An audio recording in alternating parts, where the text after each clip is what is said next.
ভুল হলো, যেহেতু ইমাম সাহেব লম্বা সূরা টুরা পড়েন, আমাদের এগুলো পড়া লাগে না, তো বেকার সময় থাকে, দাঁড়ায় থাকার যে সময়টা, এই টাইমটা কি থাকে, একটু অবসর সময় থাকে। এই অবসর সময় সৌদি পোলাপানটা দেখবেন, এটা আবার এই দেশে ভুল আছে, আমার দেশে নাই এটা আবার আলহামদুলিল্লাহ। এটা হলো যে অনেক সময় দেখবেন কি নখ কামড়ায়, বুঝে আসছে কথা। অনেকে দেখবেন আঙ্গুল ফুটায়, অনর্থক কিছু কাজ করে। বিশেষ করে সৌদি স্বভাবদের ভিতরে, যুবকদের ভিতরে জিনিসটা খুব জঘন্যভাবে দেখা যায়। এটা প্রচন্ড খারাপ একটা কাজ। নামাজের মতো ইবাদত করতে আসছেন আপনি, এই সমস্ত ফালতু কাজ করতেছেন, না, খুবই খারাপ কাজ। আল্লাহ রাসূল সাল্লাল্লাহু আলাইহি ওয়াসাল্লাম বলেছেন, লা তাফরাকা ওয়া আনতা ফিস সালাহ, তুমি নামাজে থাকা অবস্থাতে হাতের কি করবা না, এই সমস্ত আঙ্গুল ফুটাবা না।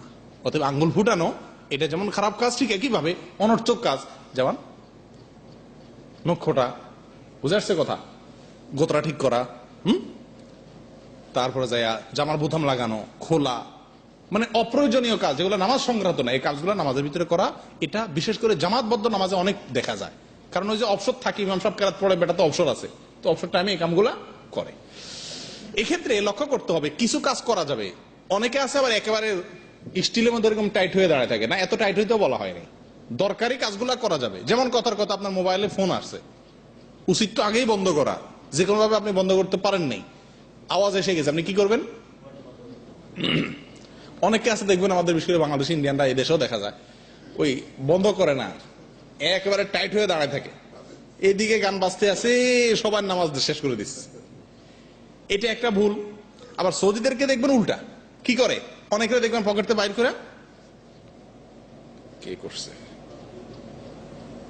ও এবার সে বন্ধ করে থয়, এরকম অনেকে করে। এটা আরো জঘন্য ভুল, কথা বুঝে আসছে? কারণ এতটুকু কাজ তো দরকার নাই, আমি বাইরেও করার দরকার না, এরকম হাতে পকেটের উপর দিয়ে একটু টিপ দিলে কি হয়ে যায়, বন্ধ হয়ে যায়।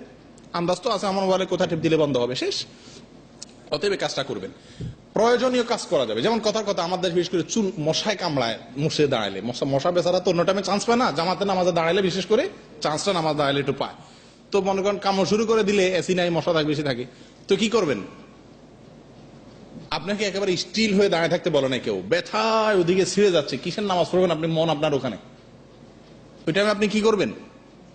মশাকে একটু তাড়ায় দিবেন হালকা করে, সমস্যা নেই। পায়ের কাছে যদি হয় পাও দিয়ে ডলা দিবেন, হাত কাছাকাছি হলে কি করবেন, হাত দিয়ে ডলা দিবেন, একেবারে স্টিল হয়ে দাঁড়িয়ে থাকবেন না। আবার অনেককে দেখবেন এরকম মারে, এরকম অনেক লোক আছে দেখছি আমি, যে উনি মশা মারতেছেন, এটা আবার অতিরিক্ত কাজ, এটা নামাজই হবে না, আমলের কাছেই হয়ে যাবে। কথা বুঝতে পারছেন? অতএব নামাজের ভিতরে একান্ত প্রয়োজনীয় কাজ যেগুলা, এগুলা একেবারে সংক্ষেপ করা যাবে, না করলে না, এরকম হলে